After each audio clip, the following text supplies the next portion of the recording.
You made it. Cash it in. Right. And So we it's want to in go the- put in the Yeah, preferred you pool. can just say that. You and know, if 4.6 somebody and has just let question everybody or- yeah, heads up. Yeah, You know. yeah, Okay. that we've moved it to the, I did that as a matter of I fact. thought you were going to. Today, Okay. so, Jennifer, sorry I missed you. That's okay. I think we covered it. 10 seconds. You made it. Made it. Countdown begin. I know I just came down US 1 too. Okay, it is 4 o'clock. We're going to go ahead and get started. Welcome to everybody here and anybody that's on Zoom. Welcome to the Indian River County Hospital District regular monthly meeting of April. We appreciate you being here. To start us off, I'd like to welcome Pastor George from the First Methodist and Dynamic Life both. So let's pray. Dear Heavenly Father, we commit this meeting to you. Come and reveal your will to us in every aspect of our business and the services we offer. And as we discuss the affairs and needs of our community, we ask for your will to be done. Show us your purposes.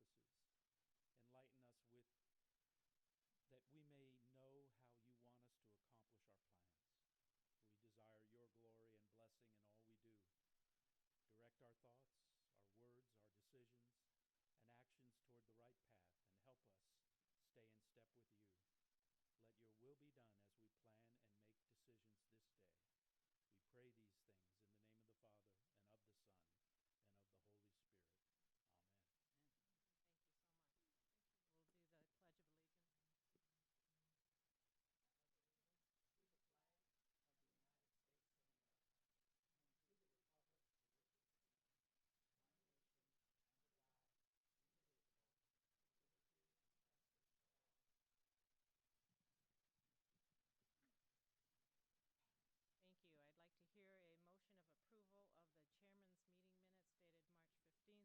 $1,093,857.78. a second. Favor? Aye. Thank you. Just a couple things in case you folks don't know. On April 6th, we had a meeting to go through the strategic plan to get our new members up to speed and get their input and get through with that. At that date, at that meeting, we did announce that Don Carboni, who is here, will be leaving us next week, next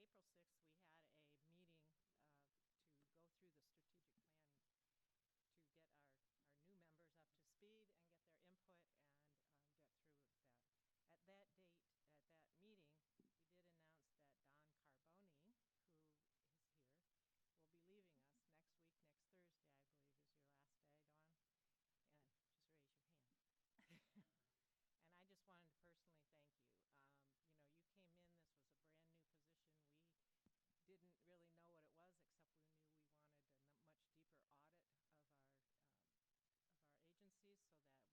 Also at that meeting,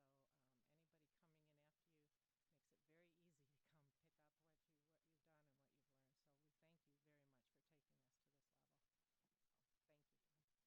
very own Anne Marie Soriano announced that she wanted to retire. And after 17 years as the executive director of the hospital district and 26 years working for the hospital district, she's decided that it's time for her to spend some time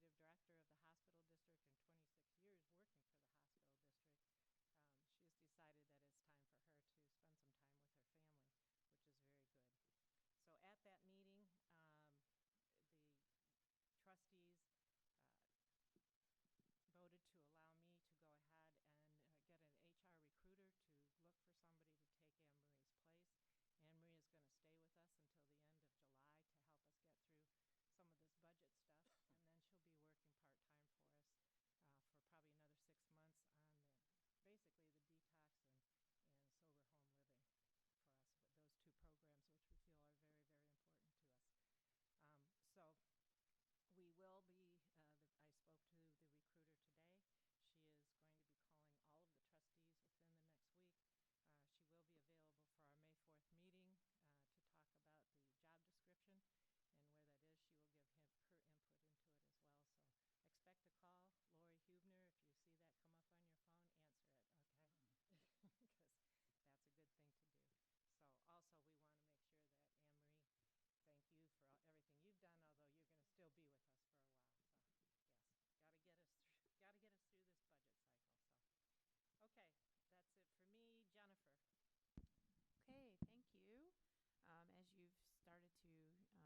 indicated, it's been a busy month again for the district, and we are at a busy time of our year as we are getting ready to go into our budget funding cycle.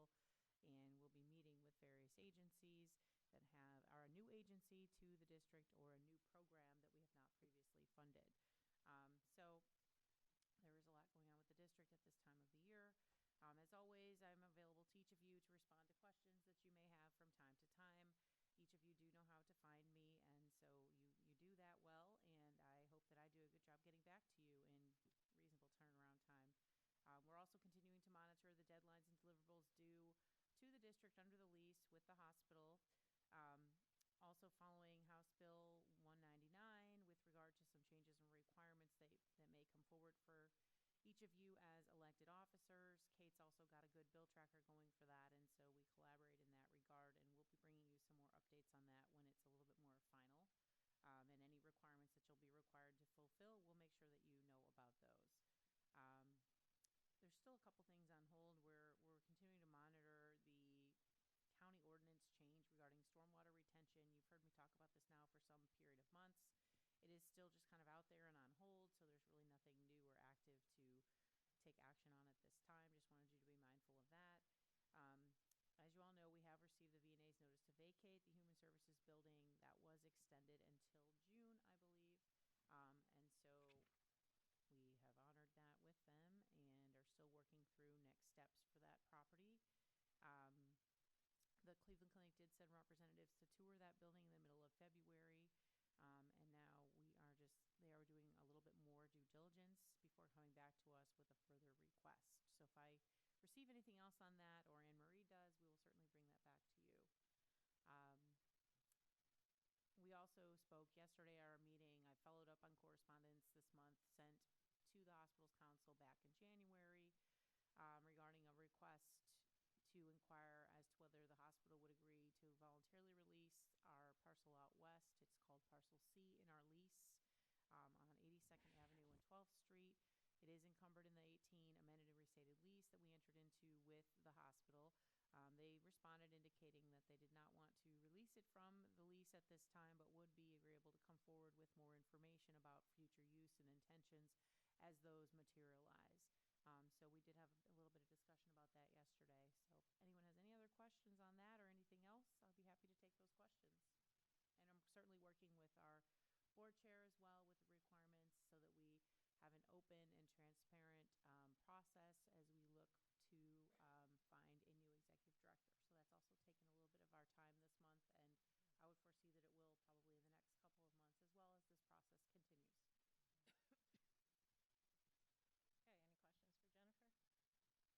any questions for Jennifer? Hearing none, we'll go to our executive director, Anne Marie. Oh, sorry, the financial statement. I'm not first. hurt. No, I'm sorry. Our financial statement. But I know we're in great shape, so. Exactly. You want to read the first sentence? Go ahead. No, I mean, I am, as always, pleased to report the hospital district's financial position is very strong. If you actually study just even a little the financial statement, you see that we have received 93% of our budgeted tax revenue. That's up almost 2% from last month, but I mean the bulk comes in right away. We are fortunate to have such healthy reserves, and at the 6-month mark, which is where we're at, we are tracking very well on the budget, especially with program budget, at least at this moment. They are all well under budget. There is one item that I wanted to speak to you off the financial statement. On the profit and loss, the budget versus actual, if you look at the whole family health, I actually mentioned this last meeting in that at that point they had not yet submitted any reimbursement, and learned that because of the nature of the 430B and the way things come through, it was going to be at the 6-month mark. If you look closely, you'll see that that reimbursement did drop for $63,579. I point out the amount because if you look at column 3, you'll see that we had in fact only budgeted $45,000 for that. Anne Marie, Jenny have been in contact talking to the folks at Whole Family. And we learned a little bit about the situation that's there. We can get into the details, but the bottom line is they're still trying to do the best they can for the clients that serve and qualify with the remaining channels, because some have closed up, being able to sell them discounted drugs through the 430B program. And obviously, they're doing the best they can, but it was over. And there was an email exchange between Jenny a couple of weeks ago, and I'm not sure that it's a formal enough request. I'm looking to Anne-Marie because I didn't talk to you about this. But I'm sorry, her name is Andress? Marie Marie Andress. Andress. Actually said in there that they fully expect that the end of year, the next 6 months when that drops, is probably going to be even larger than the 65,000 that they came through this time, and asked then if it's possible to maybe do an adjustment.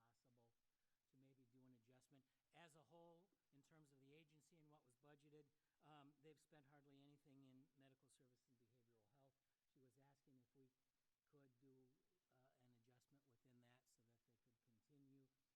And a secondary area, I'm jumping a little bit, that Jenny pointed out to me, and I think she's talked to you, Anne-Marie, when she actually was reviewing client by client some of the scripts that were necessary.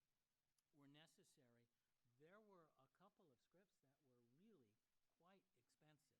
And she wasn't making any suggestions, but simply suggested it may be something that we want to take a look at. She didn't know if perhaps we wanted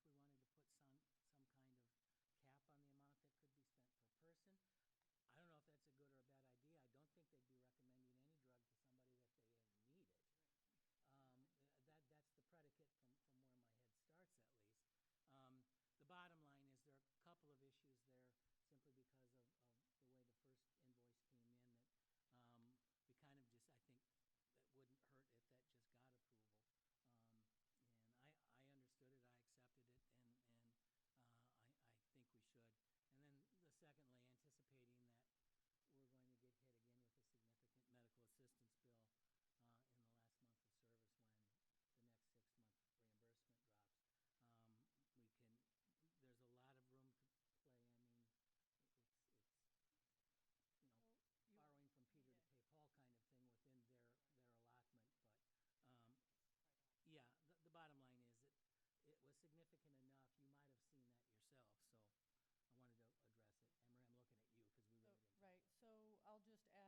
The bottom line is there are a couple of issues there simply because of the way the first invoice came in that we kind of just, I think, that wouldn't hurt if that just got approval. And I understood it, I accepted it, and I think we should. And then secondly, anticipating that we're going to get hit again with a significant medical assistance bill in the last month of service when the next 6-month reimbursement drops. There's a lot of room to play. I mean, it's borrowing from Peter to pay Paul kind of thing within their allotment. But yeah, the bottom line is that it was significant enough. You might have seen that yourself. So I wanted to address it. Emery, I'm looking at you because we really didn't. Right, so I'll just add, Michael's accurate in all of that conversation that he has had back and forth with Jenny, but, and Jenny is away today, but the bottom line is that they are coming for their semi-annual report in June. So if you would like to hear more about this specific item and that understand a little bit better, I think they can come prior to that. Otherwise, add that on to their semi-annual report so that we understand the expectation. In the past, they have included their medication allotment in their medical services budget line item. And so that this year we asked them to break that out, and the projection was clearly a lot less than what the real experience was.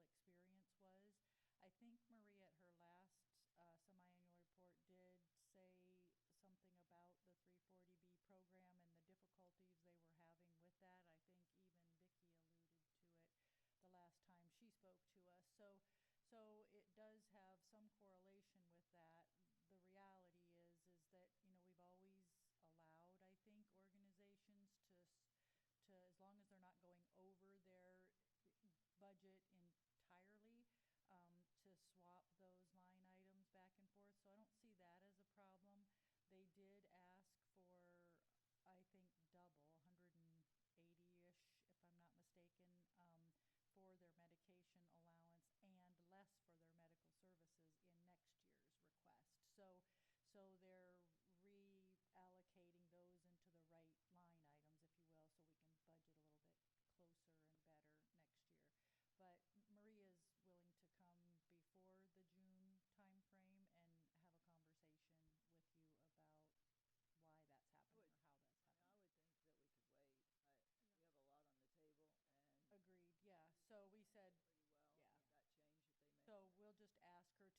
include a little bit more about that in her report in June to you. So my question is, if we asked them to break that out this year,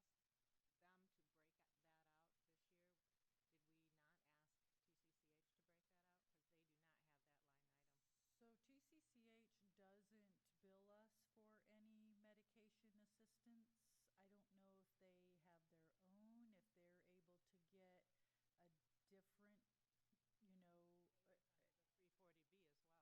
what's that? And they have their own pharmacy, of course, but, That would be interesting to know. yeah, Family have a pharmacy as well? yes, but again, I don't think they include medication assistance. They either have some other pool that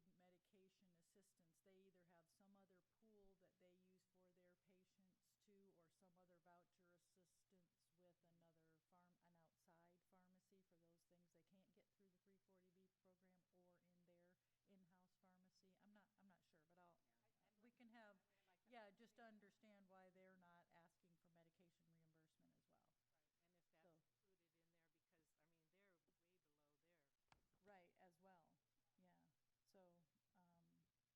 Right, as well, yeah. So, I'll ask her to explain that the next time they report as well. Okay. Also, I wanted you to be aware that there are draft proposals for the hospital districts for an investment policy and for the creation of the Finance and Audit Committee have been drafted. Emery and I have talked once. Again, that'll be coming to you either next month, no later than June, I think. I know there's a lot on the table, We're but gonna have it ready May. the bottom line is, we've kind of made a real quick pass at it. But it'll come to you, obviously, for review and edits and changes, and then finally your endorsement so that it can become part of our policies and procedures. And lastly, Anne-Marie can give more specifics, but the bottom line is, we just had was it a Treasury Direct? No, it was part of the laddered investments Through- with the Through Deep Blue. Deep Blue. Oh, I want to say Blue A Water. maturity of a treasury, Right. though. And the bottom line was, those are there to be cashed in and pay expenses. And we are sitting so flush at the moment, it was not necessary to be rolled into the local bank. So she asked me, having already talked to the folks about what the suggestions were with Deep Blue. And if we put that in, and in fact, she has, to the preferred deposit pool, it's going to earn 4.6%. It's there. It's silly to have left it at the local institution. You know, I'm glad they're here, but they weren't helping us much. So it was the smart thing to do. I just wanted to make you aware of that fact. That's our highest earning. Yeah, bank we have account nothing that and can earn investment better than that. Product, so. It was the right place to put it. I just thought I'd reference it as it is financial in nature. But right now, she has that authority to do that, but the investment policy, when you finally see it, will say all those kinds of things should be coming before. So you're just aware of when transfers are made, et cetera. So I thought we'd just start today. Good. And with that, I'm done. Thank you. Now, the executive director report. Okay. So I know we have a lot left on the plate, but I just wanted a couple of things. Again, my executive director report is in writing in your packet, and I usually don't read that to you, but I will entertain any questions about that. The only addition to that is I did have a conversation with Dylan in follow-up to Mr. Westcott's report to you that he spoke at the county commission meeting on April the 4th around the opioid settlement dollars that are coming through our county. And so Dylan is preparing to propose a spending plan to the board, to the Board of County Commissioners on June the 6th. And so welcomes any suggestions we have to put into that. I think if you would like, we'll put that on either the May 4th or the May 17th Chairman's Meeting agenda to just have an exchange, or you can submit any of those ideas. The main focus that they're taking is to use that for, I'm gonna call them diversion courts, but I think they're calling them others. So that would be inclusive of some dollars for the mental health court that we are talking with the mental health court people about. They have received, or will receive by the end of our fiscal year, September, $437,600 from that settlement. And then there will be incremental deposits to our community for that in intervals. The sheriff's office has been involved in those, and they are asking or interested in using the funds to address opioid use disorders in the jail. The emergency services director is recommending the utilization of those dollars for substance abuse center and the mental health association, as they provide services in this community to that population that struggles with those. And then the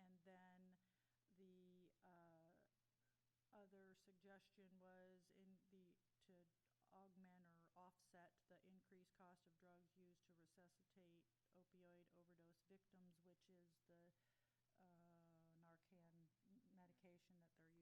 So if you have other than those that the district is interested in giving them some ideas for, you can let me know, or we can choose to have a vote, I suppose, on how you want to manage that. Otherwise, I'll keep up our conversation. Yesterday with Daryl Lohr, and specifically about. Yeah, he and Dylan are undertaking this effort, I think, yes. And he was very strong that he wants that to go to the 3 judges that work diversion courts, and to have them figure out the best place to be able to use it.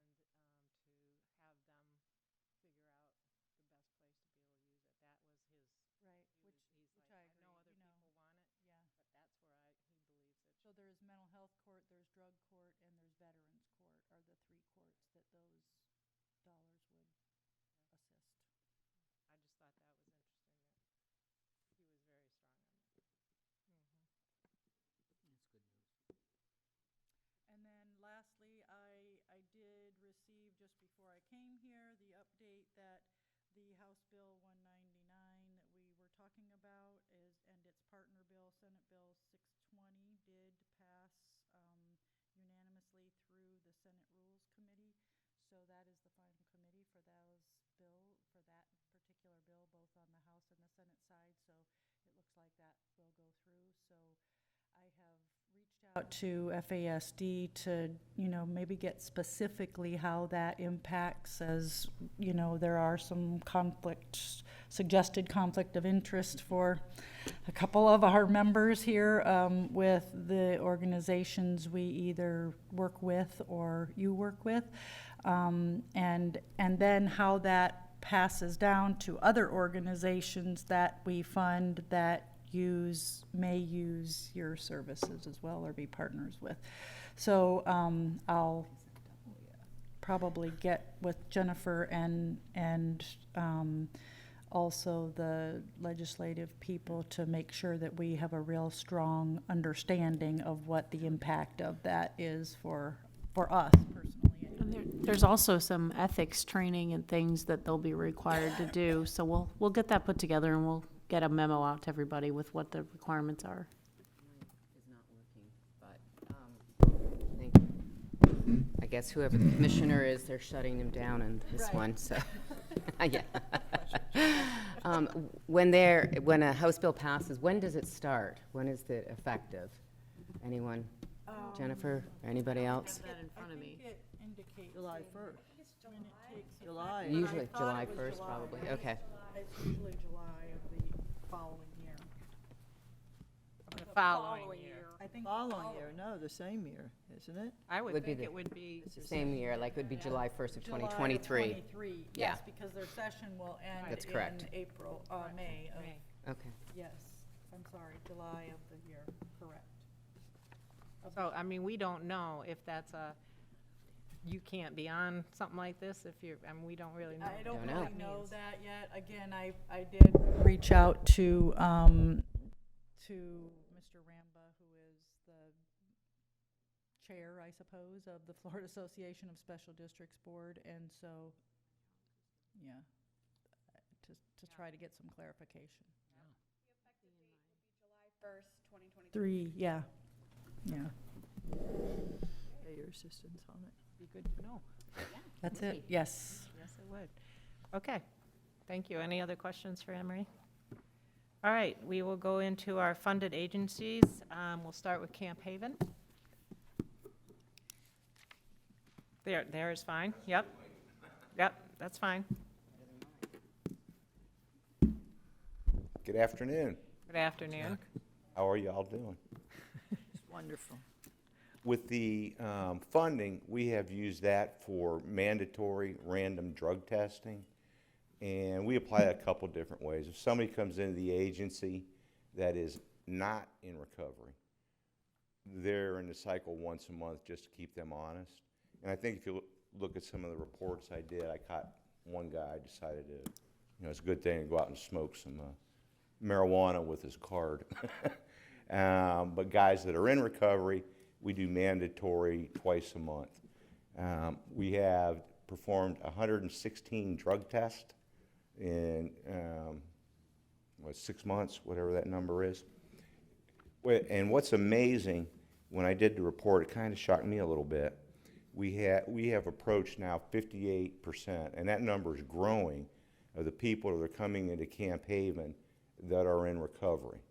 And we define recovery, or we used to anyways, till we found a partnership, of guys that have been sober for 30 days. And what we have found is that just really don't cut it. I mean, some of these guys have been on alcohol and opioids for years, and 30 days, they're sober, but it really doesn't work. So Pastor George, who just left, we've recently formed a collaborative effort. So we'll get an applicant, and if that applicant is relatively new to sobriety, we will refer them to Dynamic. Because what we have determined is, by looking at the data, if they can get in there for 6 months and stay sober, we got a really good chance of keeping that way and turning that individual around into a productive member of society, keeping them out of the legal system, the hospital system, all of those things.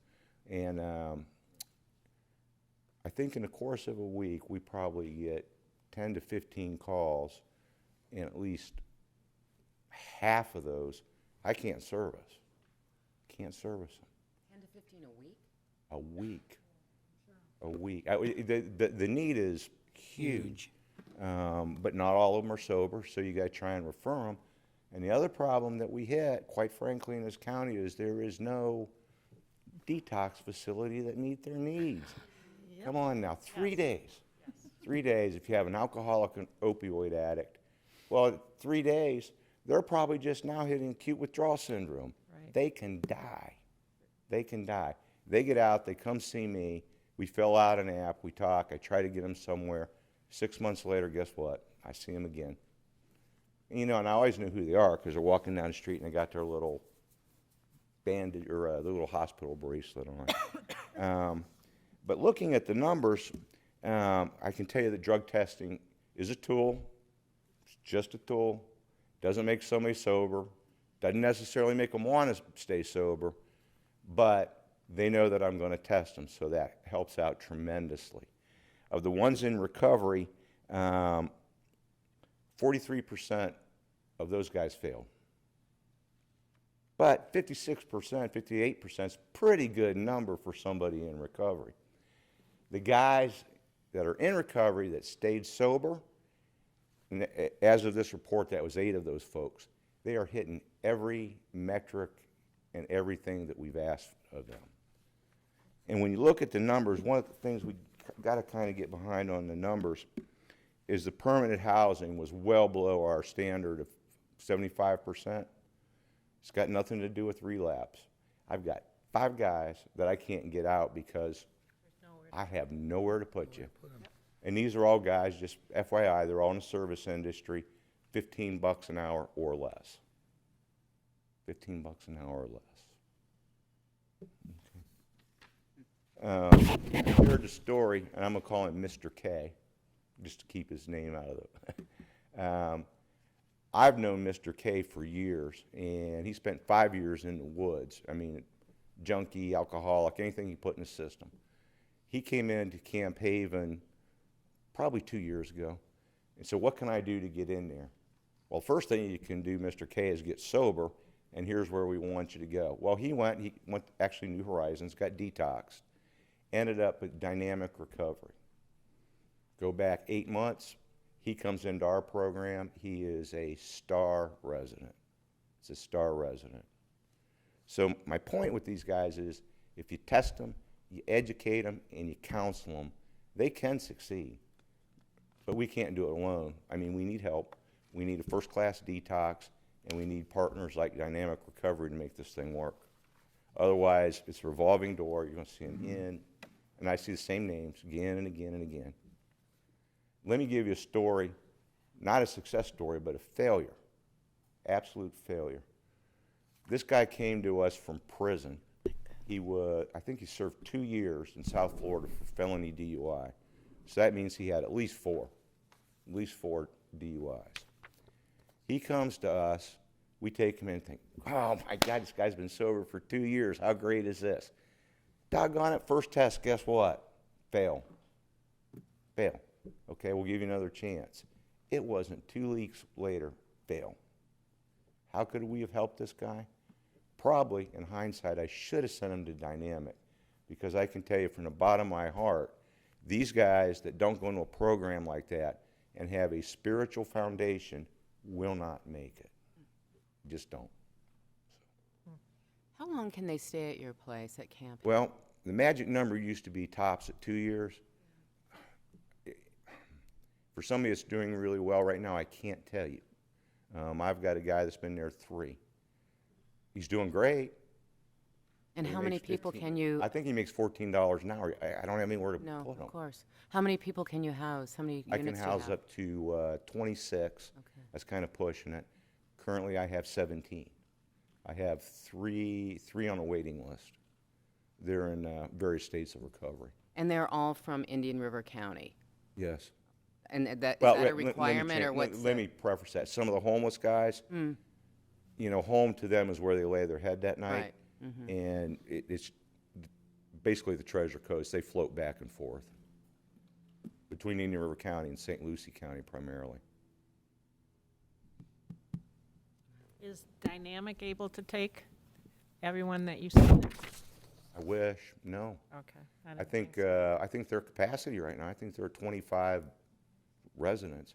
I just sent them one, and they have him. But they're a godsend. They were able to get him into a 30-day rehab program. Well, we have a lot of issues to work through. It's detox program, detox Detox, program, got it. detox program. You got it. That's it. We're working on it. I know you've heard that, but we got it. Any other questions? No. Okay. Thank you so much. Thank you, Thank John. you. Thank you. Want me to leave or stay? You, at your desire. I'll go back to the trenches. Go back to the trenches. Thank you. Okay, Carissa, we've got the IOP.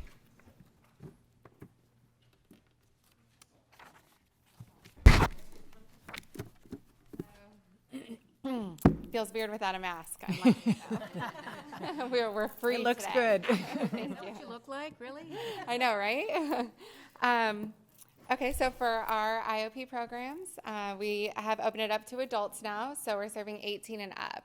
We originally tried to do the 18 to 24-year-old range, but we were really seeing limited referrals coming in, both from our inpatient unit and the community. So we reached out to a lot of the community members.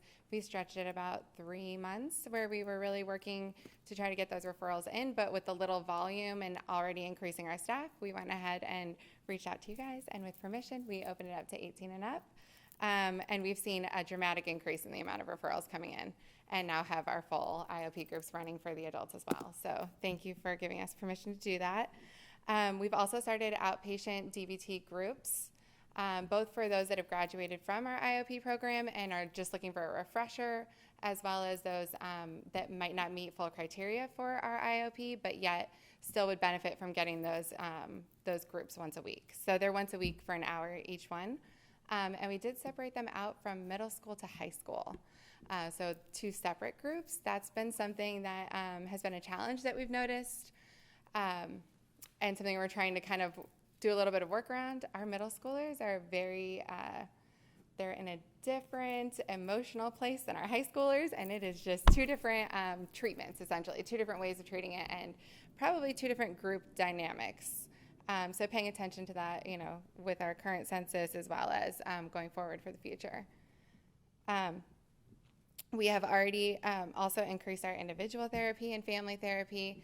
As you guys know, when patients first come into our program, if they do not have an established outpatient provider, we automatically connect them. So we connect them with somebody else from the community, whether it be from another agency, and or we will provide those services in the interim until they get established due to the high wait times. So that way, once they do transition out of IOP, they will have a long-term therapist that will continue with them throughout that time. We have had a total of 73 patients, and with an average length of stay or treatment, 9.53 weeks, which is right in that range of what we're looking at. And a lot of IOPs, they range from anywhere from 4 weeks long all the way to 12 weeks. And ours, as you guys know, that adolescent one was 10 to 12, and it serves that longer period of time has been beneficial, and they're using it, obviously. So for the adults, we've been focusing on more of a 6 to 8 week, but everything is individualized. So definitely not pressuring them one way or the other, but rather looking at the individual and seeing what their needs are. What is the average age of your adults? Of the adults, that's a good question. I would say probably around 30. Okay, so it's on the younger side rather than the older. Yeah, we've had some referrals for the older population, but generally those who've already been through IOP programs and found them helpful. So they're kind of like IOP and or DBT, the dialectical behavior therapy gurus. So they're like, oh, I know this jam and I'm ready for it, and they are excited to come in, and those are the ones that we are seeing. We've had a few, like Medicare. Sorry. So we've had a total that have completed at least 7 weeks, would be 43 of them, and 2 that never started treatment. We're seeing a lot of social anxiety, especially with the younger and the like 18 to 24-year-old, like, you know, right in that transition through the pandemic from adolescence to adulthood. We're seeing that social anxiety. So a lot of them, it sounds like a really great idea to do group therapy when they're sitting on inpatient or another facility getting referred, and then they come in and it can be a little overwhelming, which allowing us to do those outpatient services, we've started exploring things like exposure therapy, you know, and gradually integrating them into the groups rather than, hey, 9 hours of being around other people after you're used to being pretty much isolated by yourself. We've also had an increase in the number of kids that are being referred to us that are in virtual school. So that's, you know, another dynamic that I think kids want that social interaction. So some of it just might be searching for that in other ways. As far as our pre and post treatment data, we're very pleased with the results that we're seeing. All of the reports, so the assessments that we do upon intake and at discharge are showing that there is a decrease in symptoms. So for the mood and feelings questionnaire, which is our main outcome measurement tool that we're using, it was a 56% decrease in mood disorder symptoms, which is awesome. And then we had a 36.2% decrease in symptoms of anxiety, and that's for adolescents as well. For depression in adults, we had a 50.3% decrease in depressive symptoms and a 36.1% decrease in anxiety symptoms for adults. So that was exciting to see when we pulled the data of, okay, so it feels like it's working, and here we're seeing that it is helping our patients. And then below that, as you'll see in the report, is the mood and feelings questionnaire that we do weekly. So that kind of shows that throughout their time in the program, they are also having that decrease in symptoms, not just necessarily beginning and end. As far as our post-treatment survey results, we've gotten great feedback. Our adults were even more pleased than we had anticipated. So I think for them too, there's a lot of resources that we're able to provide in regards to other areas of life that they might need help. You know, how do I file my taxes? How do I do this? How do I do that? And so we customize those groups in order to address those needs as well. and kind of meet them where they're at and bring it to what their needs are, specifically with the adult population. And then there's just some survey feedback results there. And as far as referral sources, I hadn't included this in the past, but I thought it would be helpful for you all to see who we are collaborating with. As you can see, a majority of our referrals are coming from our inpatient side. Right. And then we have the school district and mental health association, and then parents are themselves calling over to us are the main ones. Now, we also have gotten a lot of referrals from Suncoast, from, I do have a list of all of them, but TCCH, a lot of them that we're working with, and then we're also meeting with them on a one-to-one basis and going over different ways that we can collaborate and coordinate care. So one of our strategic priorities, too, is to improve our communication with other agencies while their patients are in our program. So setting up like a set time each week where we'll meet with the agency and say, hey, do we have any of your patients? Do you have any of ours? Here are the ones that we have. Here's how they're doing. Here's some issues that we've seen and or things that we think might be helpful for them, so that we can, just make sure that there is that fluid continuity of care and no interruptions and or too many people providing services at the same time. Do you guys have any questions for me? I have a question. Yes. Please explain to me dialectical behavior therapy. I looked it up and I wasn't really sure what it meant, and can you give an example of how it works? Yes. So the best way that I can describe dialectical behavior therapy is looking at a Venn diagram, and you have your emotional or reactive state of mind, which would be yelling, screaming. Let's say you're upset with a spouse. So it'd be that emotional reactivity, right? Stomping out of the house, slamming doors, that you're just impulsive, right? And then you have the opposite of that, which is like the really rational thinking, which is like matter of fact, cold-hearted, ignore the emotions, just straightforward, what are the facts of the situation? And what we're teaching through dialectical behavior therapy is to find that middle ground, and we call that wise mind. So that really, wise mind. Yep. That's why actually for our IOP program, we have an owl as our mascot for wise mind. I know, a little play on it, right? A bunch of therapists coming up with it. But it essentially is that middle ground of saying, okay, my emotions are important, but so are the facts of the situation, and or do they match, right? So we're giving them skills, and all of our skills are centered around this concept. And so they help take you from emotion mind to that rational mind, allowing you to make those decisions in that wise state of mind. So it can be things as simple as like splashing water on your face, change of temperature, change of environment. It can also be things that you're doing with your mind, like checking the facts, right, is one of the skills that we teach. So check the facts. Does it match the reaction that you're giving, yes or no? And if it does match, fantastic. Then you can go ahead and make whatever decisions you want to make. But if it's not matching, then what else is going on? And there's like, all kinds of skills.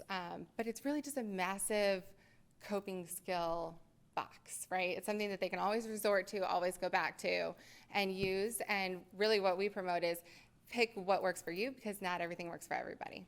There is no one magic tool. Not everybody likes affirmations. Not everybody likes breathing.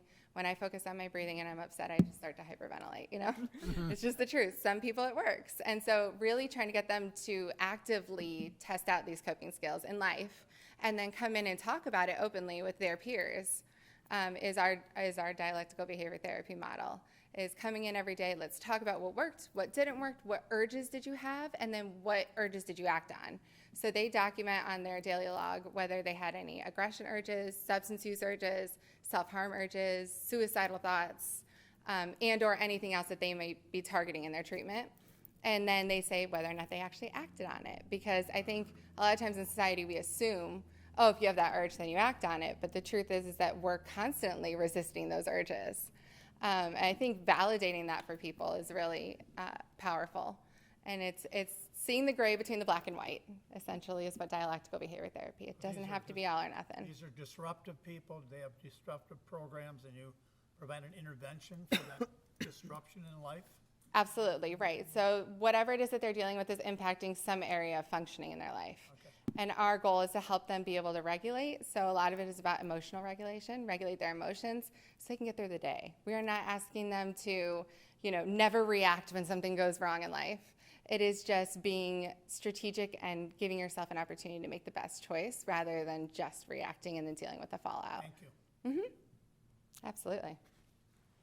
I think I remember that, at least initially with the adolescents, it was 3 groups a week for about 3 hours. Is adult structured the same way? Can it be because of schedule? Or?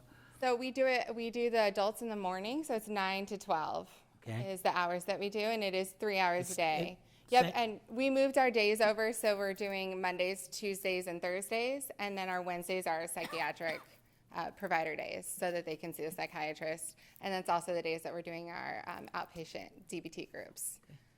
Yeah, it was kind of an adjustment, really, from talking with the adults as we were getting started, and the parents with the children. So it does allow us space-wise to have a little bit more flexibility, having the morning and the afternoon, as well as with our providers. Yep. Thank you. So where do you go next? Well, I think most importantly, we have a lot of reports coming out soon for our community, right? And seeing where those gaps are and where the needs are, and then where we can fill in those gaps, and then where we need to build strategic partnerships with other agencies who can fill those gaps. We have seen a lot of 12-year-old referrals, and we were doing the 13 to 17 age range. Just like that middle school is, and we met with the school district, and they really confirmed this, and are now starting to just send us the referrals for the 12-year-olds and 11-year-olds, just to help us understand what that need looks like and whether or not it's something that we can manage. I believe that that's probably the direction. I know originally we were looking at that 9 to 12-year-old range, but I think really acknowledging that those years in school education-wise, along with their maturity level, is a little bit more succinct with what their needs are, as well as the timing, because high school gets out at a very different time than the middle schoolers. So making sure it's accessible for everybody. Interesting. Good. Any other questions, comments? Thank you for doing Thank that. you. Thank you. You added, and I see Warren's here, but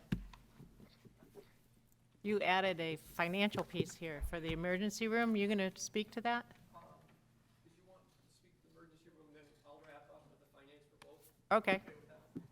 Yes? Well, this has been successful, I'll tell you, since we started in October. It's had a huge impact, so as you go through the report, you'll be able to see that.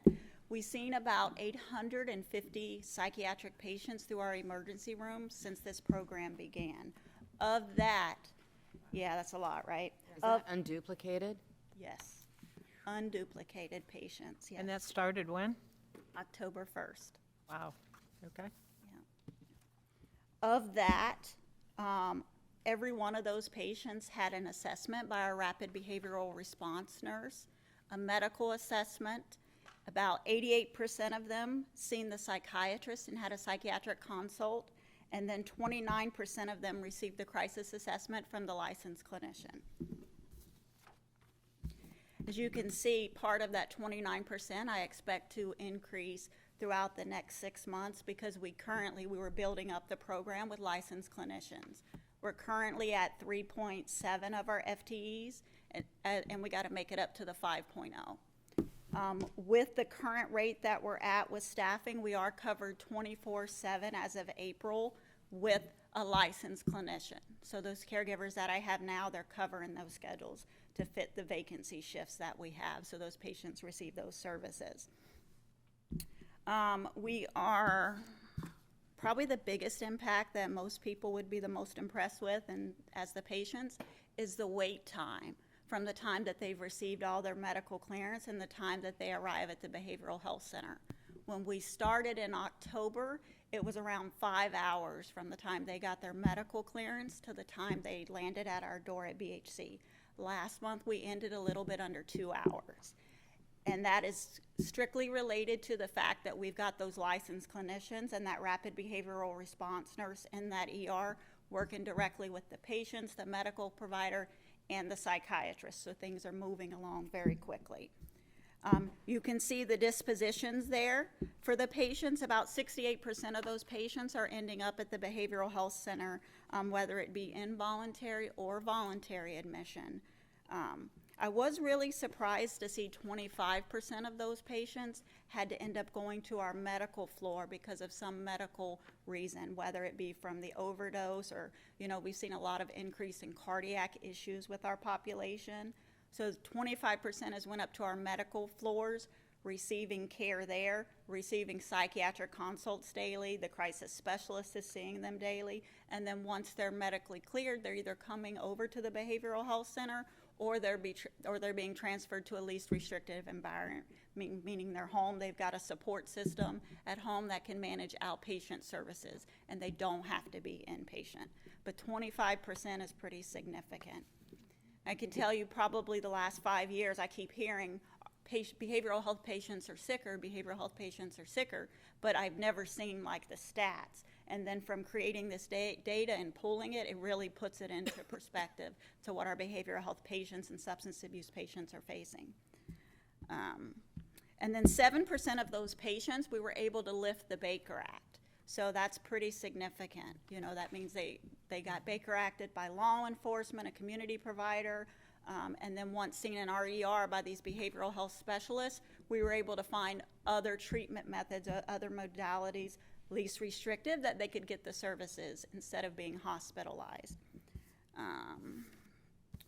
You'll also see some of the primary interactions that we had with the patients. A huge chunk of this during this time has been those rapid behavioral response assessments. Collateral is a big piece too that we were missing prior to this. So in the ER, the staff that were there previously wasn't able to get in contact with somebody on the outside that could explain what happened, how this patient was behaving before this incident. Now, hey, we can call a spouse, a loved one, a friend, a neighbor who's saying, look, this is what's happened with the patient. This is, you know, once over, but I'm going to be there to support them, and we can make other treatment recommendations for them. So that's the collateral piece has been very huge for this program. Also, you'll see through this time, we've had a little bit over 62% compliance with the recommendations coming from this program. So as we said earlier, a majority of them come to the behavioral health center. These crisis specialists are following up at 48 hours, 1 week, 30 days, 60 days to see what's going on with that patient, seeing if they're needing any additional resources, helping connect them, things we did not have before. And then some of the challenges that we're facing is trying to figure out where to put that crisis specialist in that flow in the ER. So when you imagine when you go to the ER, you're triaged, then you go to your room, a nurse comes in, takes your assessment, then you see the medical doctor, then the psychiatrist, then you've got the rapid behavioral response, and we're like, okay, where can we fit our crisis specialist in this? So we've tried it multiple different ways. It works really well if the psychiatrist is there at the beginning of their admission, then they can start with the psychiatrist and then finish up after the psychiatrist leaves because it's a more in-depth assessment. Another benefit from this program is being able to educate our emergency room providers and caregivers and law enforcement that participate about what does it mean to be a behavioral health patient. What is a Baker Act? What are their rights? Because, I mean, we've had several incidences where it's like, oh, they're a Baker Act. They don't have rights. Like, they can't make decisions if we draw their blood or if, you know, or where they go, when in fact they can. So that's helped out tremendously. Also, since October, our law enforcement officers that work in our emergency room are required to go through crisis intervention training. That was not something that was required before that time. As well as all of our emergency department staff and our high-risk caregivers at Cleveland Clinic also go through WELL training, which is it's crisis intervention training, verbal de-escalation techniques, so where hands-on is always the last resort for anybody's treatment. What questions do you have? At one point, we talked about I think it was 4 beds or 6 beds that you were going to isolate specifically for behavioral health. Is that in process or done or? It is in process. So Okay. It's going through the process of getting approved by ACA. That happened, I think roughly 3 months ago that happened. We've put it out for bids and we're waiting to award the contract for that to begin. But once we're in that area, we're going to have the psychiatric crisis specialist, which is the licensed clinicians. We'll have a behavioral health technician, the rapid behavioral response nurse, the telepsychiatrist, the medical doctor or provider, and a medical nurse will all be part of that area. It'll all be psych safe, meaning ligature proof. So we're really excited about that, really. Integrated now, like how are you managing it now? With Anyone who comes in, do they go into a, currently right or now, just whatever available room? we have rooms 1 and 2, which are our psych safe rooms that the patients go into. Now, if the ER is bustling and there's a lot, then we have to decide where to locate them. That's the safest, but that's where that time comes into play, where we went from 5 hours down to under 2. That's huge. That helps a lot. We also implemented a behavioral health surge plan for the hospital, and that's anytime the behavioral health center gets less than 5 beds available, a lot of things start coming into play. Multiple meetings, we're reviewing bed status, not only at our location, but the other inpatient hospitals in the area. So we don't ever run into that place where we don't have any beds, not only at Behavioral Health Center, but New Horizons, Coral Shores, etc. Yeah, again, related to that, so I did a little tour of the emergency room. It was quite a busy day. There were people everywhere, actually, between the closed rooms and open rooms and so on, and they pointed out where you're going to be. Now, why did you explain why you're not there yet? What's the holdup? So there's a process. So you have to develop these plans on how you're going to change the facility. Then you have to go to ACA and present those plans. ACA then has to approve those plans. And then those plans have to go out for bids. And there's certain timeframes you have to take.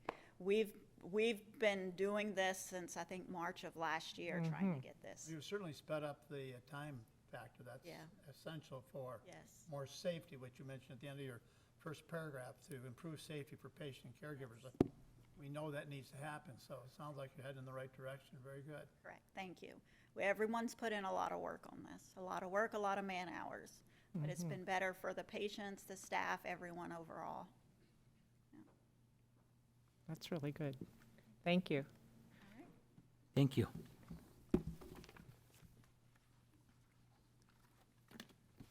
Hello, Warren Fuller, Cleveland Clinic, CFO. You should have 2 reports in your packet. One is labeled Adolescent Intensive Outpatient Program.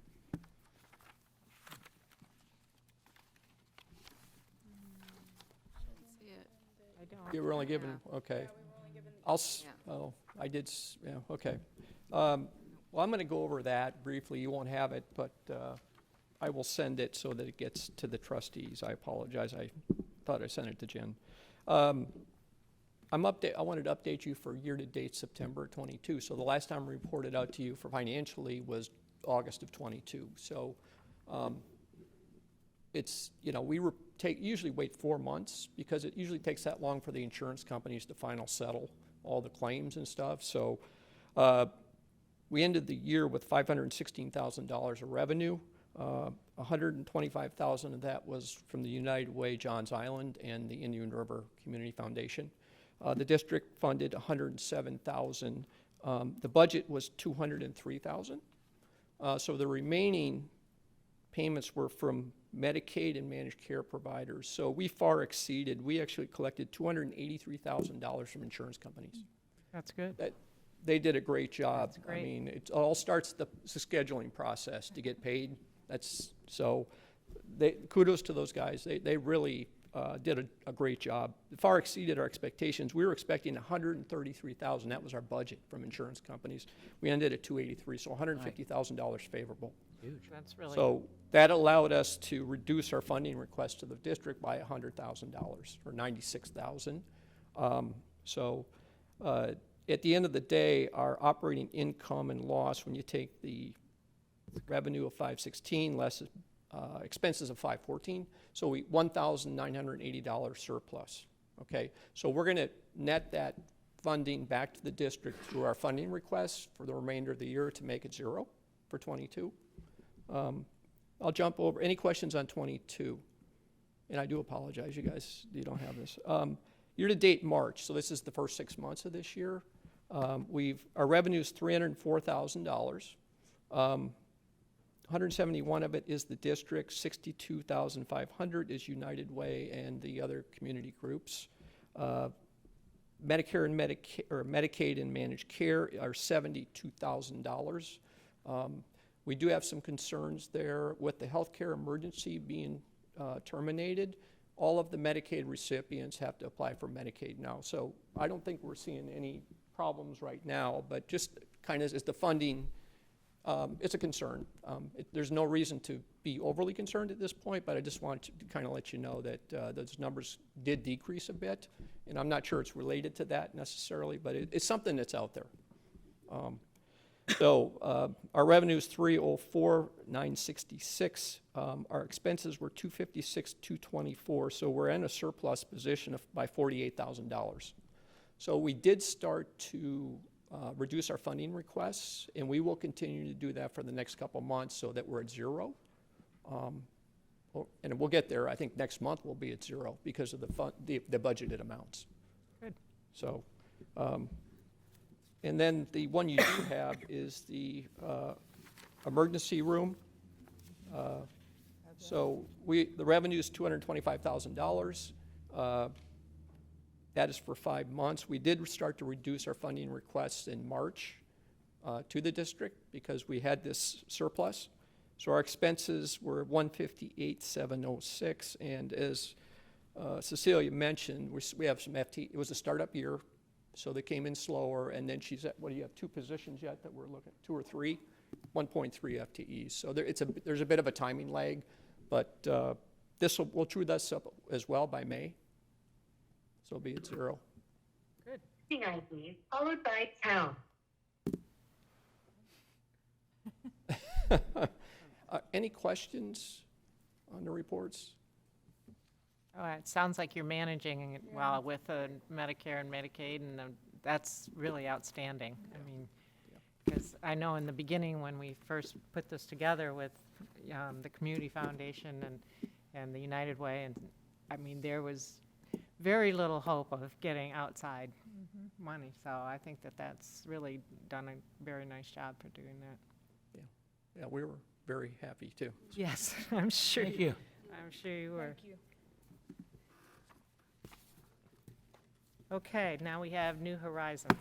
And I just, apparently there is, just so you know, there's a problem with the Zoom again because the people are complaining from Zoom that they can't hear and see. You can hear here, they can hear in the booth, but apparently there's a Zoom problem again. So I guess there's nothing we can do about it. They don't use Zoom very often here anymore. The county commission doesn't use it. Nobody uses it. We're pretty much the only ones that are using Zoom. So if you get complaints. Who do we have? It looks like Vicky, Marie, and Ann Posey. Problem for another hearing we had. Okay.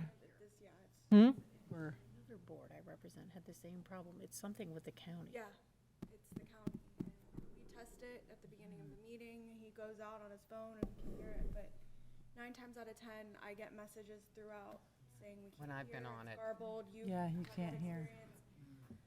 And they say, well, the Board of County Commissioners don't use it, so So sorry. it doesn't matter, right? Amazing. Should we, Oh, if we're okay. going to continue, should Maybe we ought to be somewhere else then. well, that, or maybe we should take a look at if we are wanting to use it, maybe we should find out how, and we're the ones that maybe fund it to have it. Yeah, it's not very expensive either. No, I don't think so. Extremely inexpensive. Well, there's got to be something in there. I mean, it isn't that they don't have Zoom. There's got to be something in their system. No, in the report, at the beginning, he said it was a broadcast camera issue.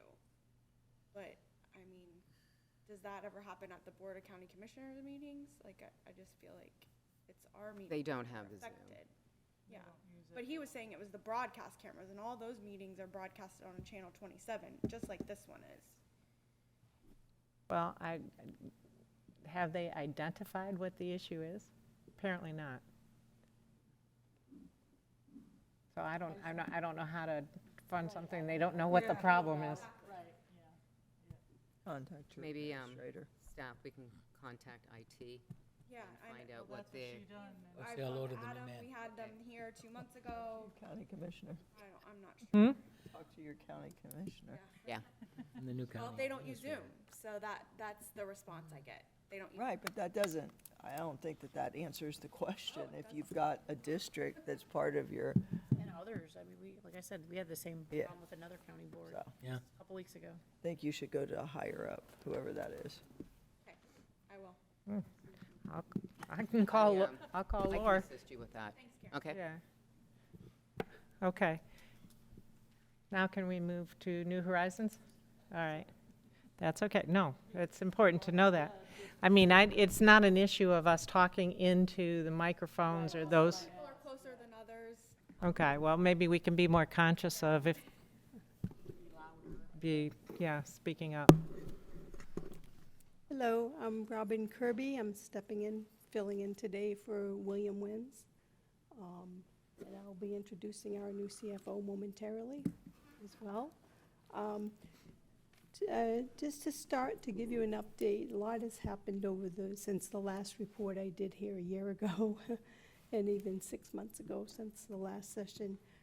New Horizons we've had a lot of challenges. We've had a large strategic planning meeting with our board a few months back, which allowed us to identify a lot of financial challenges, direction that we need to go into for a 1 to 3 year plan and a 5 to 7 year plan.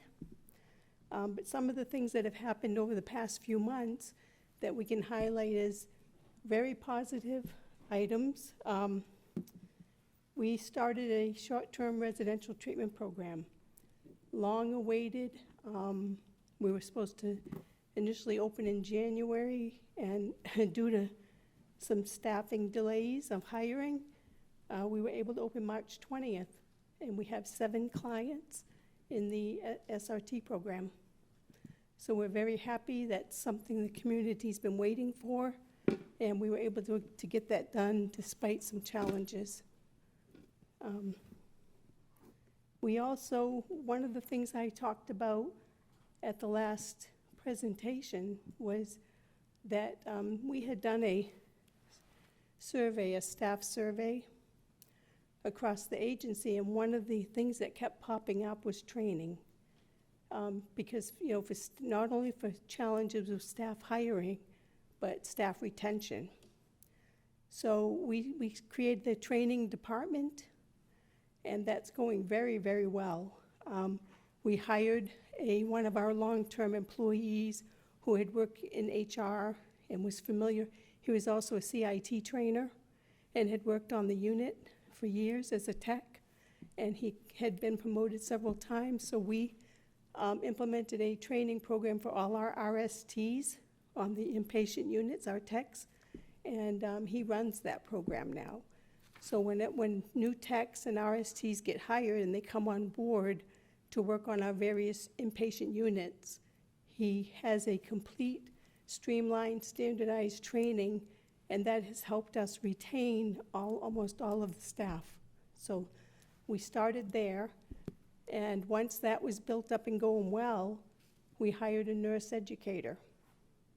That was a very much needed position for the agency because, again, we have an adult crisis unit, children's crisis unit, detox center, now SRT, and we needed standardized training for the nurses that come on board. We're still facing a huge challenge, which I'll get to, on hiring and retaining nurses, but we do have this training program going, and that seems to be going well. We also hired an adult screening manager. That was a position well needed. And for a few years, we have been waiting and searching diligently for a medical director. And I'm happy to say that we have hired a phenomenal medical director. His name is Dr. Efrain Acosta. And he's already starting to implement change to the agency, which are very positive changes. And we're very excited to have him on board. I believe that at maybe the next presentation here, he'll be able to come here and give you an update on the changes that he's he's going to be making at New Horizons. So we're very, very happy to have him on board. We continued over the past few months to offer PSR at our PSR services at our learning center. During pre-COVID, we saw around 25 clients in our groups at our learning center. That has gone down to 20, and so we're trying to re-engage and get clients to come back out and to join and participate in the groups in the learning center. So we see about 20, an average of 20 clients a day right now at the learning center. So those services continue to build quality of life for the clients.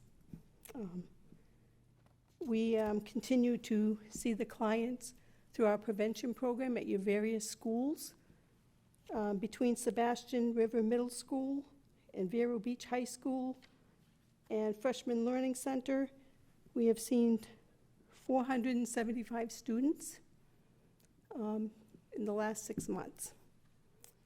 Those are individual services and community group presentations and group services. Casey Wood has applied, or she still has an interest in trying to expand. We have interest from Storm Grove and Gifford Middle School.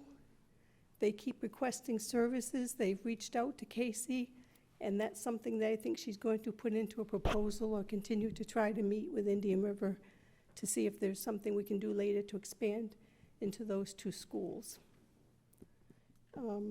She's applying for that through the Children's Services Advisory Committee, I believe. I think she's looking there as well. Through the schools, we also offer the summer youth camps. So in addition to the schools and providing services there, we're doing the summer youth camps. We also collaborate on the SAFER Coalition, the Substance Abuse Free Indian River Coalition. So there's a lot going on in the school system, and I'm really proud. We have a great prevention team, and Casey really is an advocate. She said one of her goals was to spend some time this summer during their off time and trying to beef up the community presence for Indian River, to come out here and to continue speaking on behalf of the school system and the prevention program. So Casey's, we're a wonderful asset, and we're lucky to have her.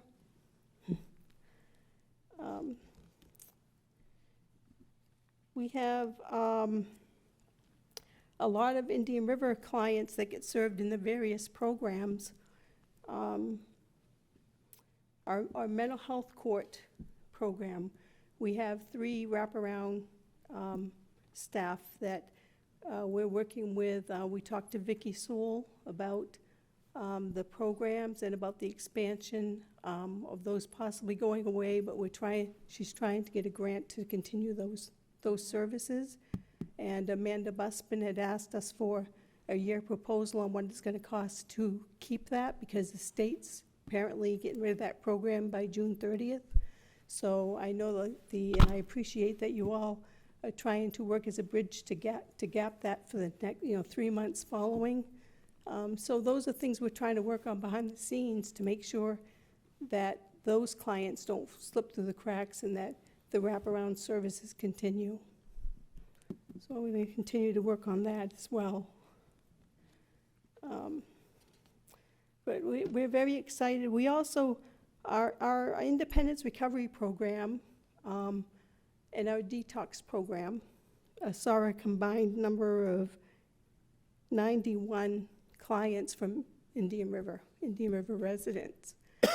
And for the detox program, out of the 87 that we saw over the past 6 months, only 5 of them were left AMA, which means the rest of them were successful. They completed the program. So, we're happy about that. We continue to serve those clients. 87 and your detox unit in Fort Pierce in the last 6 months? Yes, ma'am. Mm-hmm. And we also treated 27 clients in our medication-assisted treatment program, our MAT program, on our Midway campus. 27 that reside in Indian River County. We expanded our MAT program in Okeechobee. We have a MAT clinic there that we started a few months ago, and we also have a health site pharmacy on site at our location as well, and that's going very well. So every Monday, clients in Okeechobee can go to that MAT clinic. So that was another expansion that we did. But I just wanted to mention that we also see clients from Indian River there. Our mobile response team, we have Benton that works for mobile response in Vero location up in our outpatient clinic. We provided 80 mobile response team responses to Indian River County residents in the past 6 months. So we're trying to continue to offer those programs as well. So there's been a lot going on at New Horizons, a lot of new implementations, a lot of challenges, training, hiring, retention. The biggest challenge that we had in the past few months was with nurses, and I think you're all aware that our children's crisis unit has been on diversion for 2.5 weeks. It's still closed? It's still closed. We're having a meeting tomorrow. Where are those children being? They've been going to various places. They're all being dispersed. Where is it? Yeah, we literally had not enough nurses for their safety to have the children in the unit.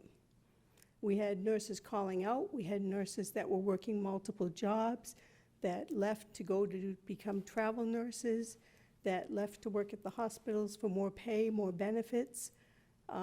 Just some instability there. But there really is nowhere else for them to go for an in-house care like that, right? They end up at various places. I mean, we literally tried. We begged the nurses. We worked with nurses. We had a couple of our long-term nurses that said, "Oh, we'll stay and we'll go from the adult crisis unit over to the children's, but we'll do it for $75 an hour." So those were the challenges that we were running into, and we bumped up the salaries across the board. The managing entity helped us, assisted us. We did 2 rounds of raises to the nurses, and it still was not enough. So we need 2 nurses per shift for all 3 shifts, constant, in order to open that unit. And this week we hired the last one that we needed. So we're waiting for the onboarding and the training of 4 nurses. Once the onboarding is completed and they're trained, we'll be reopening.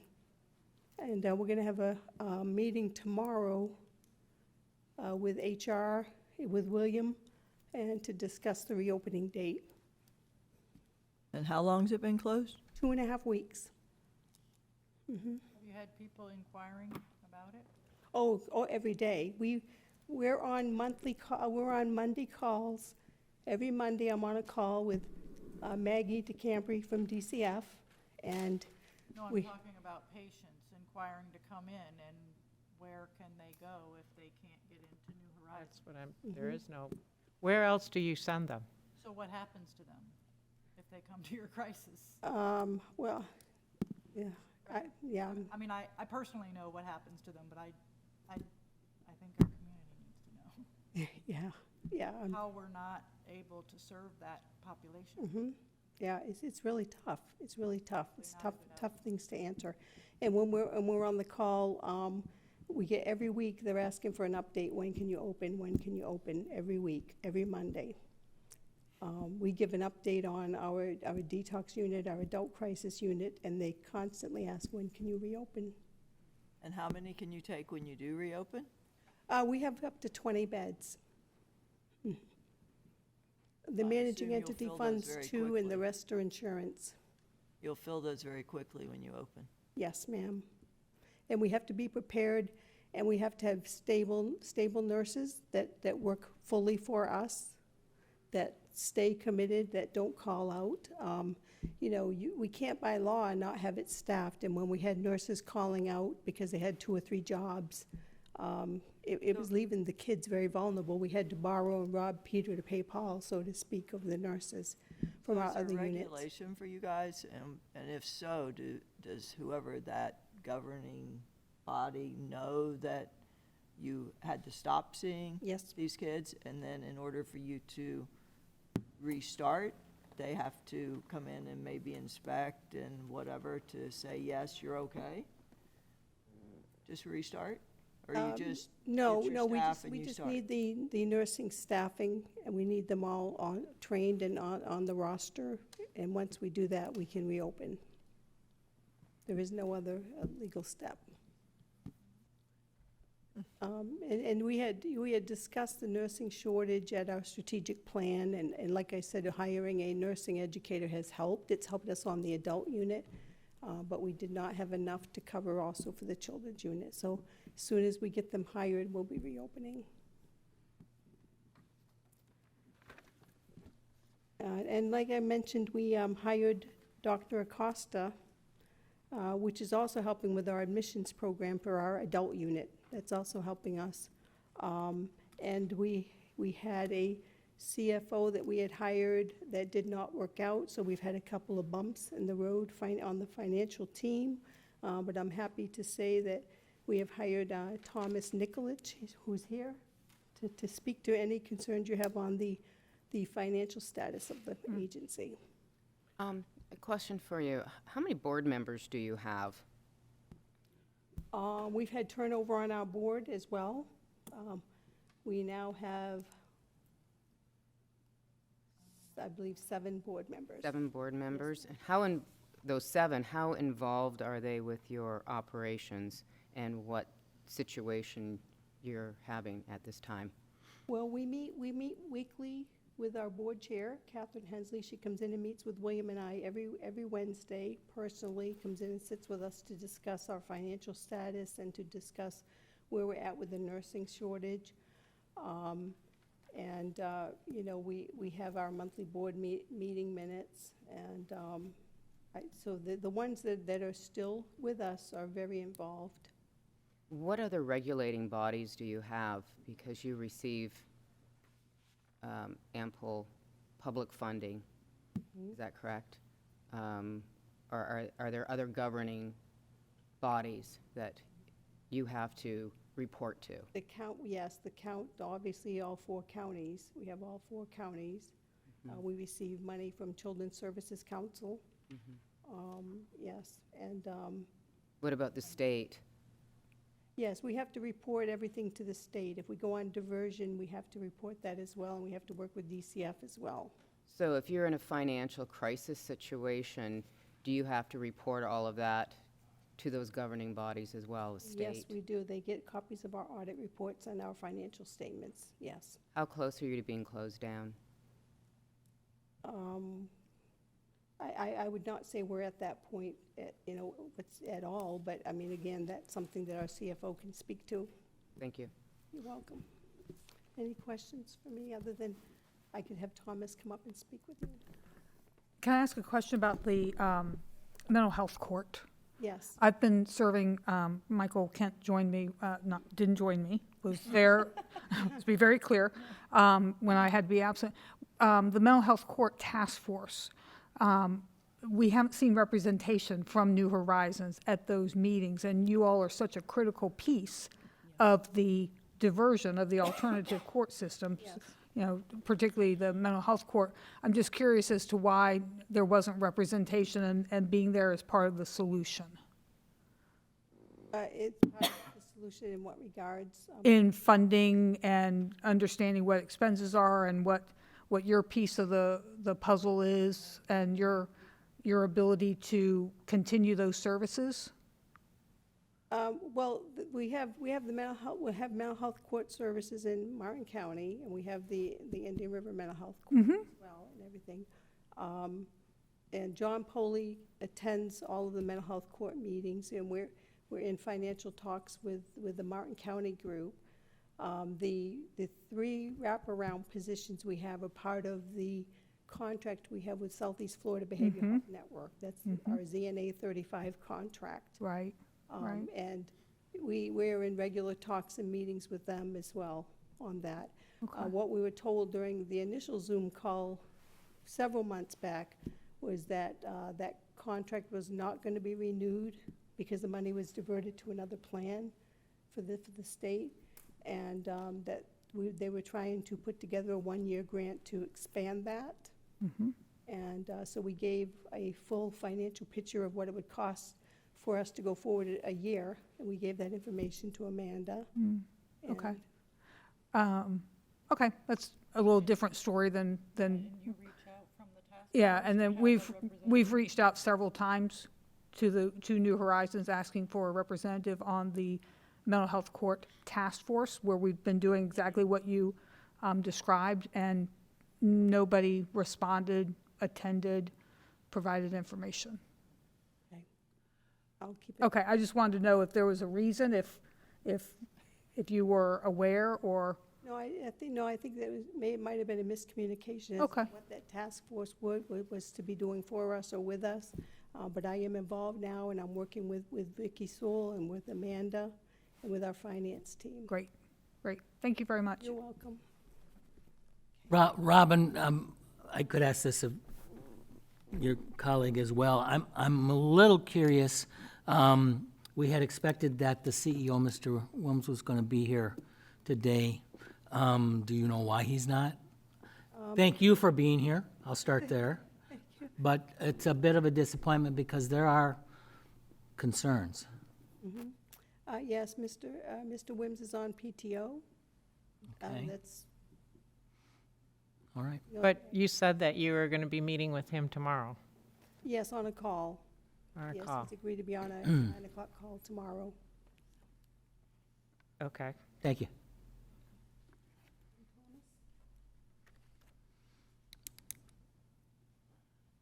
Good afternoon.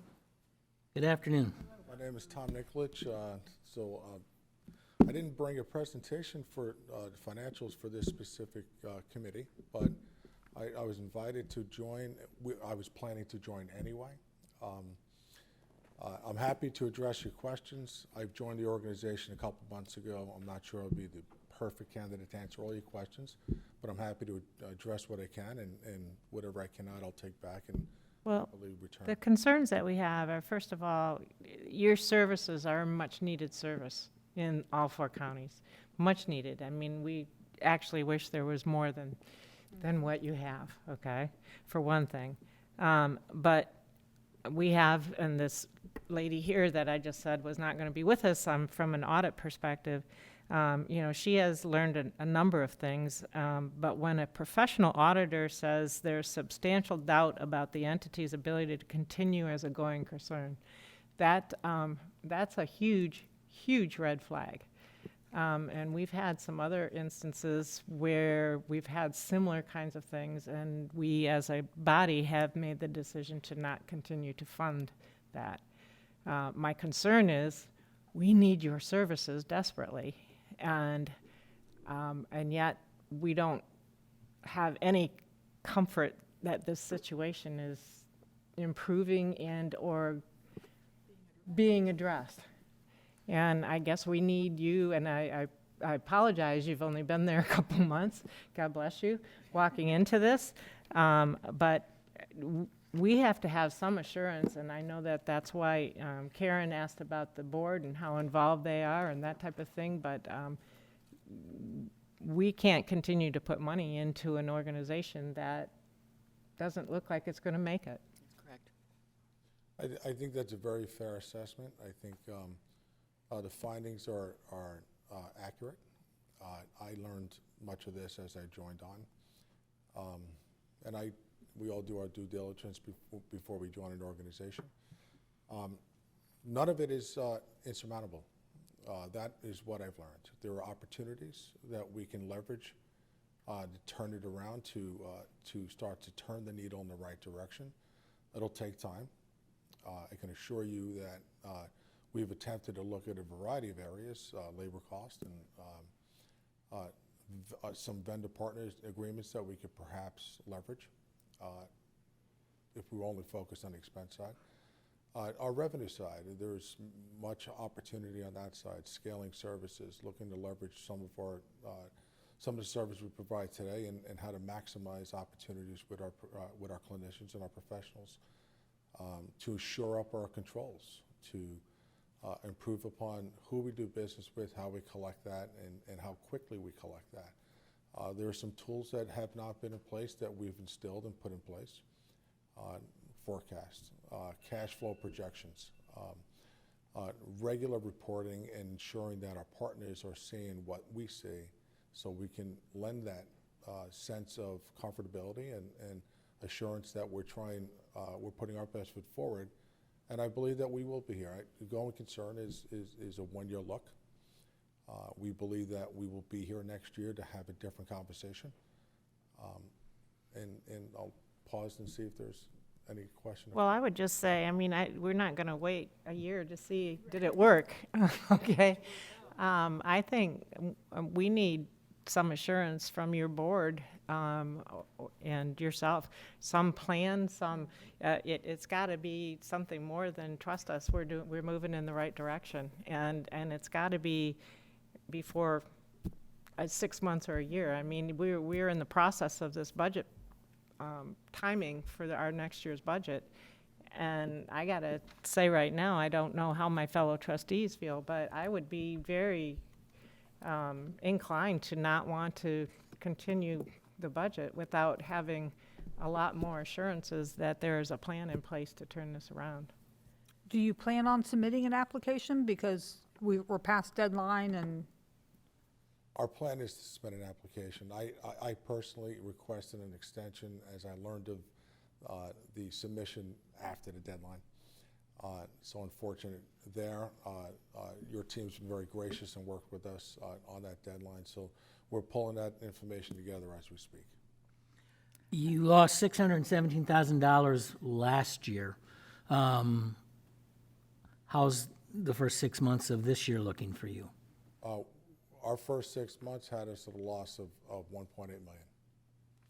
Since then, we've improved upon that bottom line to about half of that. Okay. So we're trending in the right direction. We won't close that gap. We'll have a loss.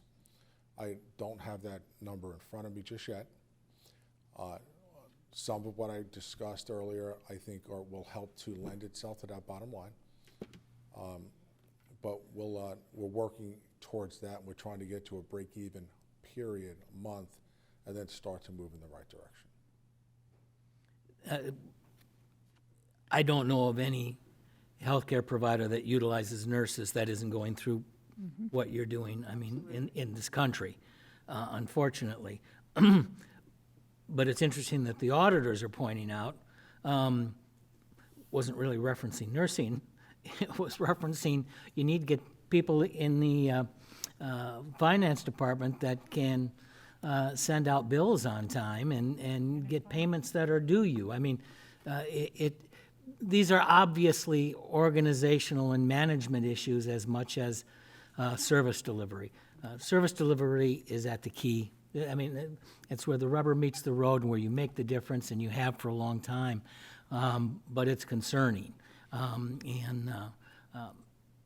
I've got, my history's been in nonprofits, and you are a nonprofit.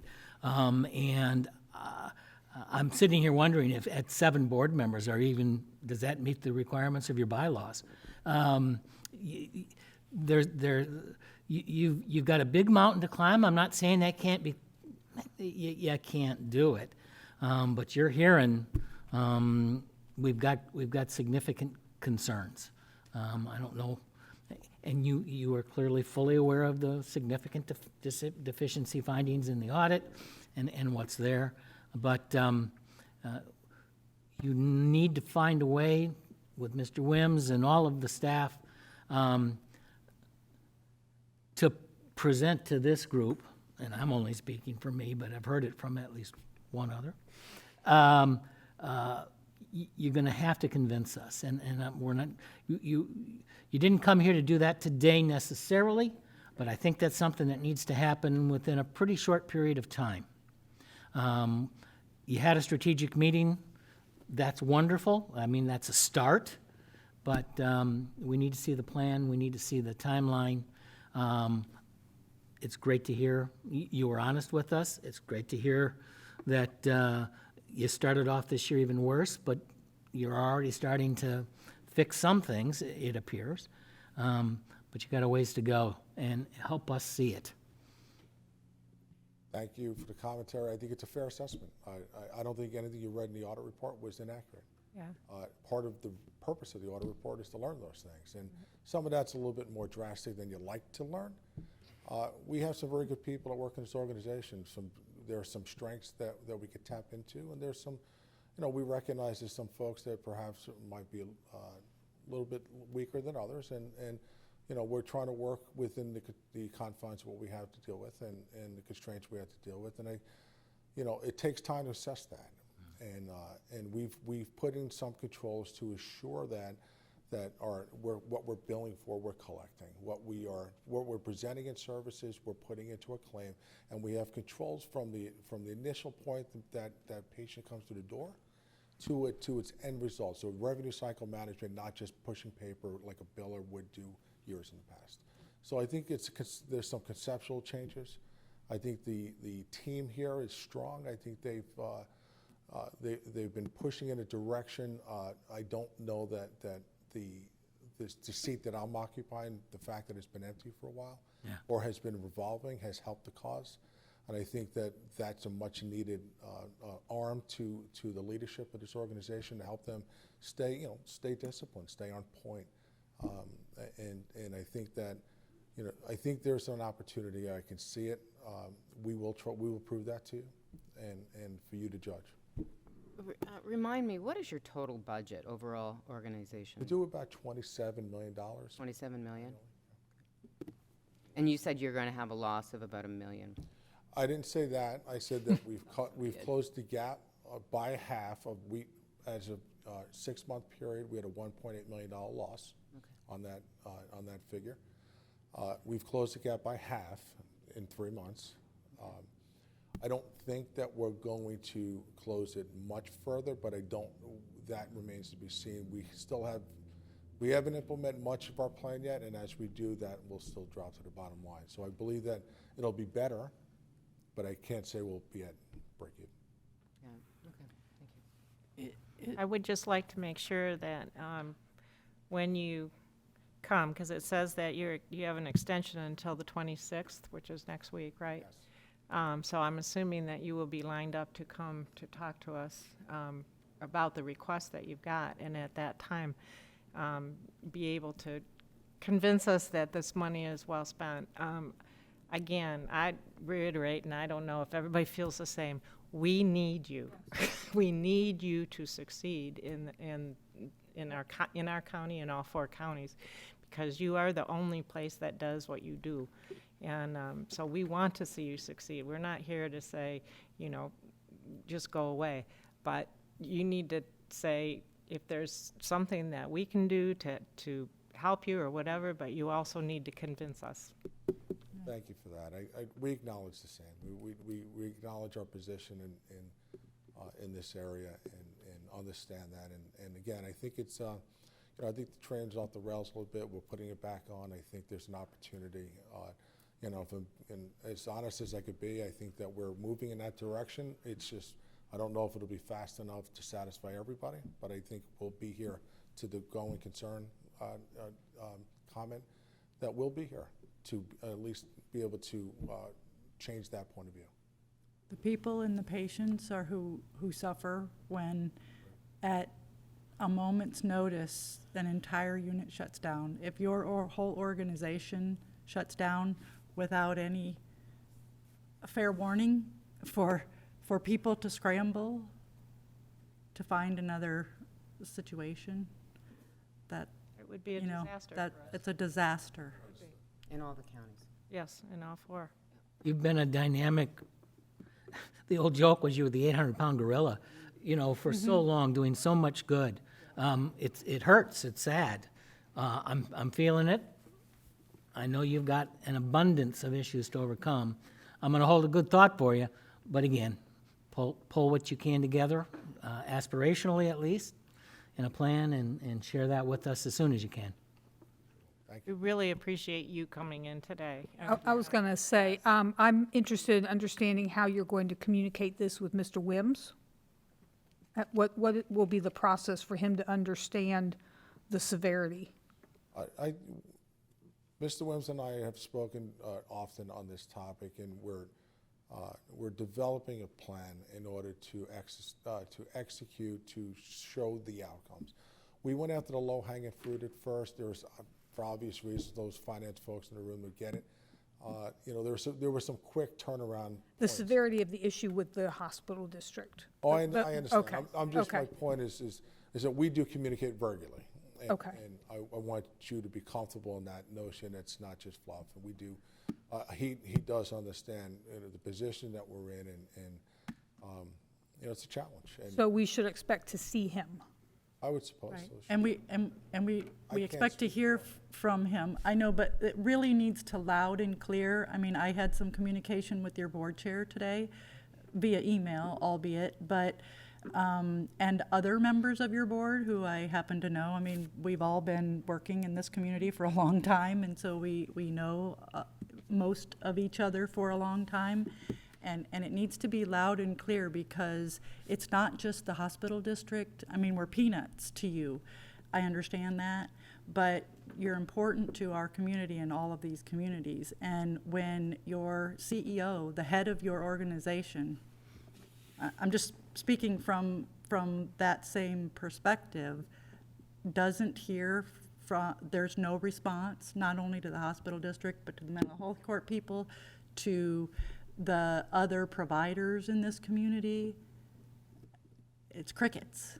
And so it's really, really important that he, as the head of that organization, is the face of your organization. We will share your message. Thank We you. have a challenge, for sure. Thank you. Thank you and good luck. very much. Thank you. Thank Thank you. you for coming. Any unfinished business? Can I ask a question about the process? You spoke with Lori yesterday, the recruiter, this morning, and she's going to be contacting us. Yes. Will she have and I'm delighted she's coming to the May 4th meeting, I think that's great. Will she have the project plan to us before that May 4th Yes. meeting? Great, Yes. okay. That's Yes, terrific. that will be sent out. We talked about that this morning. That has to be sent out. She really would, she wants to go through that with each Yes. of you individually right. when you talk, Okay. okay? As well as what your expectations are, not only of her, but of a new ED. Okay. Okay, and so that, I did send her the existing, the revised job, which she said she would like a chance at being able to mark it up as well from her experience in that. And I said, I think that's great, so she can share that with us as well. When we have questions, I'm trying to get a handle on the process. When we have questions and we can't talk to you or whomever, I don't know, is Anne Marie part of the process? Do we talk to Jennifer? Jennifer will be in the middle of it. Okay. You're welcome to talk to Lori anytime. Okay, She will be the point person. She has talked to Kate already, so information Okay. flow and Okay. everything will come through that. but we can talk to Lori directly? Absolutely. You're comfortable, okay. Absolutely. Okay. Yes. Okay. She knows that this is a group. And that we're a very involved And group. this is a group, and that there will be no decisions about people or anything made without everybody being participating in that. So, okay? Great, thank Okay. you. Any new business?